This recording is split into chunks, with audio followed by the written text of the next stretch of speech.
আমরা 4 বন্ধু মিলে গিয়েছিলাম কুয়াকাটার পাশেই গঙ্গামতি নামক একটা স্থানে। তো আমাদের বাসা থেকে আমরা সম্পূর্ণ নদীর সাইডের যে রাস্তা আছে এই রাস্তা দিয়ে প্রায় 120 থেকে 30 কিলোমিটার হবে মোটরসাইকেলের মাধ্যমে আমরা গিয়েছিলাম। এখানে যাওয়ার যে অভিজ্ঞতা, যে ফিলিংস, কত কি খরচ হয়েছে, কিভাবে কি গেলাম এবং কি কি দেখলাম বা কি কি উপভোগ করলাম সেটা এই ভিডিওতে বলার চেষ্টা করব।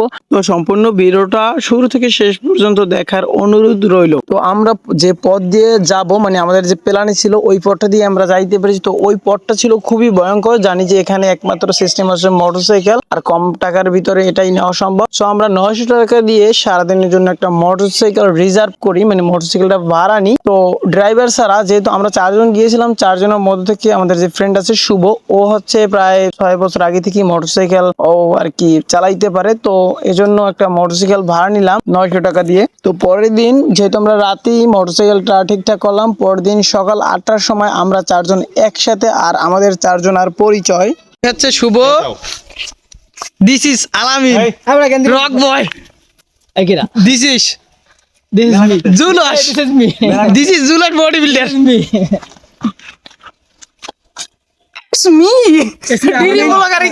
মোল্লা চৌধুরী। মোল্লা চৌধুরী নি, Molla, this is Molla dream blogger. বাসা থেকে আমরা চলে গেলাম গাজীপুর। যেহেতু গাজীপুর থেকে একদম পূবের সাইডের যে হবদা আছে নদীর পাশে, সেটা দিয়ে যেহেতু যাবো, সো আমরা স্টার্ট করে দিলাম আমাদের যাত্রা। দেন যেতে যেতে দেখলাম যে ওখানে একটা ব্রিজ আছে, যেটা হচ্ছে রাস্তার উপর দিয়ে গেছে। যেহেতু এই রাস্তাটা পরবর্তী ঘুরবে, তো এই ব্রিজটি আপনারা কিন্তু দেখতে পাচ্ছেন আমাদের মাথার উপর দিয়ে যাচ্ছে।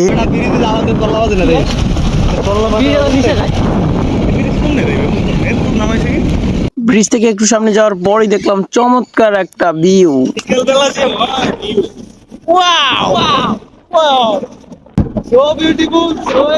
জীবনে যাইনি, বাট্টো আজকে দেখা হয়েছে।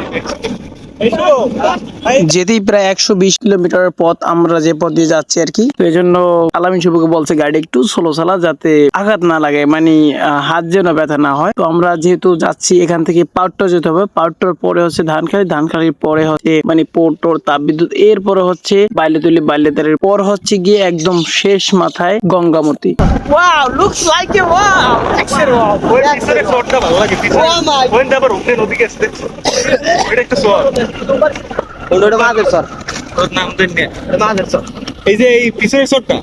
যাই হোক, এখানকার পরিবেশটা কিন্তু খুবই সুন্দর, বিশেষ করে রাস্তাটার যে ভিউ, দুই সাইডে খুবই কিন্তু চমৎকার দৃশ্য, দুই সাইডে গাছপালা আছে। তো যাই হোক, ভিউ দেখতে দেখতে আমরা একটু ব্যাকআপ নিয়ে নিলাম, মানে একটু বিশ্রাম নিয়ে নিলাম কয়েক সেকেন্ড, আর জুলাসের জন্য একটা শর্টস ভিডিও ক্রিয়েট করে নিলাম। এরপর আবার আমরা রওনা হলাম। সামনে একটা বাজার দেখতে পাচ্ছেন, আর এই বাজারের একটা হাস্যকর জিনিস হচ্ছে এই বাজারটি আসলে তেমন কোনো বিখ্যাত কিংবা এখানে আসলে বাজার বসে না, তবে গ্রামের মধ্যে খুবই ভিআইপি। আর এই বাজারটির দূরত্ব মোটামুটি আধা কিলোমিটারের কাছাকাছি, কিন্তু এখানে ওরকম স্মরণীয় বা বিখ্যাত না, কিন্তু জিনিসটা আসলে চমৎকার। আর এই বাজারটার সম্পূর্ণ ভিউটা ভিডিওতে তুলে ধরা হয়নি, সেজন্য সম্পূর্ণটা আর কি দেখা যাইতেছে না। আর একটা বিষয় হচ্ছে এই বাজারটির নাম আমাদের অজানা, মানে ওই অজানা বলতে এখানে মানে আমরা কাউকে জিজ্ঞেস করিনি বাজারটির নাম, কারণ হচ্ছে কি নামটা জিজ্ঞেস করার কোনো প্রয়োজন হয়নি, যেহেতু সোজা পথ ছিল। এখান থেকে আমরা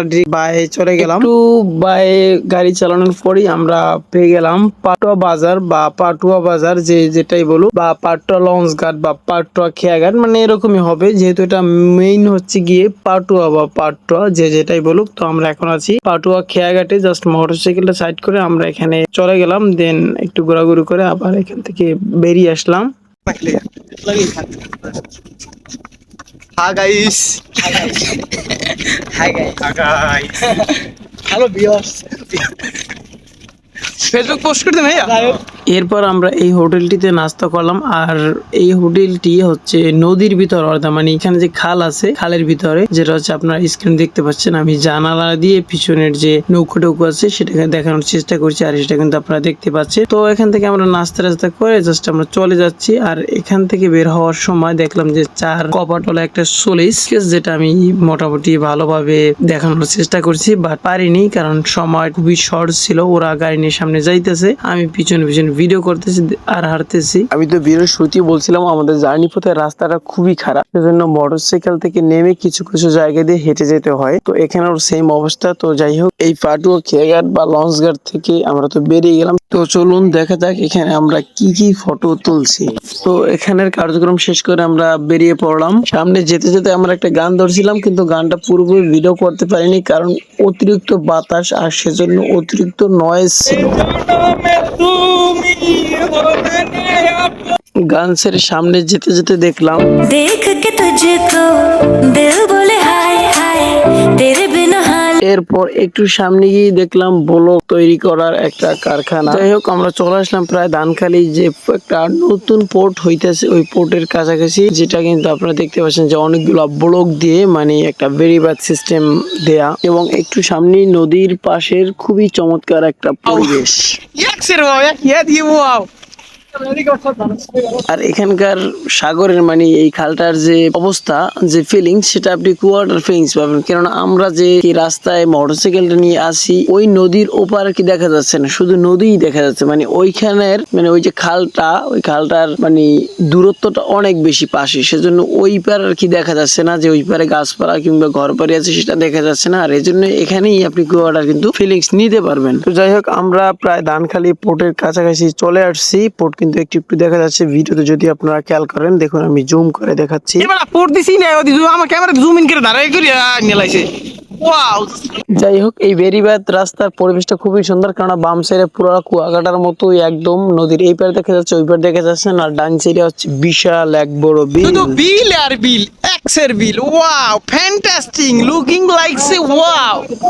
এনিওয়ে, পাটুয়া লঞ্চ ঘাট ছাড়ার পর আমরা কিছু ফটো তুললাম এই রাস্তার ফাঁকে ফাঁকে। যাই হোক, এখানে আমি আপনাদেরকে একটা ছোট সতর্ক বার্তা দিই, যেহেতু আমাদের সামনে ধানখালী পোর্ট আছে, সো পোর্টের মধ্যেই যেতে হবে, এবং ওখানে যে সিকিউরিটি আছে এবং তাদের কথা সর্বোপরি আপনাকে শুনতে হবে, না হলে আপনাকে শাস্তি ভোগ করতে হবে। আর একটা জিনিস হচ্ছে, আমাদের চারজনের মাথায় কিন্তু কোনো হেলমেট নাই। আর নর্মালি এইসব মোটরসাইকেলে কিন্তু সর্বোচ্চ ড্রাইভার সহ 3 জন মানুষ যাওয়া উচিত, কিন্তু আমরা কিন্তু 4 জন গিয়েছি, কারণ এইদিকে হচ্ছে পুলিশের কোনো সিকিউরিটির কোনো সিস্টেম নেই। মানে পুলিশ নাই বলতে সার্জেনের কোনো সিস্টেম নেই যে মোটরসাইকেল ধরবে কিংবা মামলা দিবে। তো যাই হোক, আমরা কিন্তু খুবই ঝুঁকিপূর্ণ ভাবে চলাটা করছি, মানে ভ্রমণটা করছি। আপনারা এটা কখনোই করবেন না।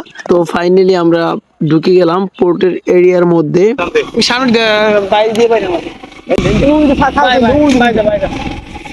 এখানে আসলে রাস্তাটা খুবই চমৎকার, কিন্তু যেখানে রাস্তা নাই সেখানে অনেক বালি, মানে প্রচুর পরিমাণে বালি। এক কথায় মোটরসাইকেল মানে না যাওয়ার মতো অবস্থা। তো যাই হোক, আমরা পোর্টের ভিতরে যেহেতু ফাইনালি ইন করে নিলাম, দেন ডানে যে আপনারা রেল লাইনের মতো একটা দেখতে পাচ্ছেন, এখান থেকে মূলত মানে এইটার উপর দিয়ে মূলত জাহাজ থেকে কয়লা কিংবা পাথর উঠানো হবে জ্বালানি হিসেবে, হয়তো বা এখানে আমার কথা ভুলও হতে পারে। পোর্টের এরিয়া ছেড়ে আমরা 6 লাইনের আগে যে টিয়াখালী ব্রিজ আছে, এখন আমরা সেই ব্রিজে উঠতেছি।